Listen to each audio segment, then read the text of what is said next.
Gandang umaga po sa inyong lahat. So ang ating pong tatalakayin ngayon ay multiplying fraction using cancellation. So when we say cancellation, this is my example.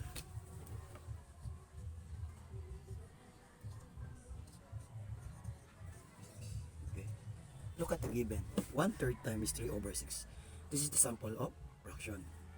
So look at the numerator and denominator. If the numerator, this is the numerator 1 and 3, and denominator 3 and 6.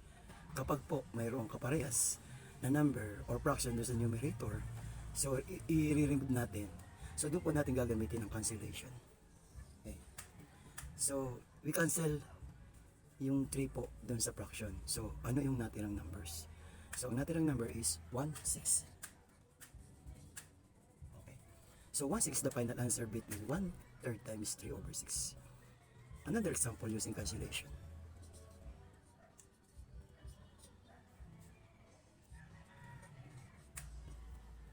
Okay, 2/5 times 1/2.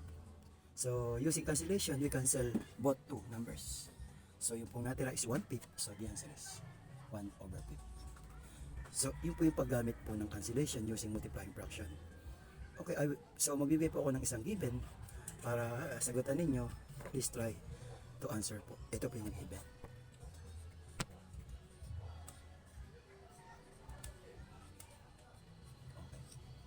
So 3/5 times 1/3. Using cancellation, this is unknown answer. Please try po. Okay, sana may naintindihan kayo. Thank you for your watching. Thank you po.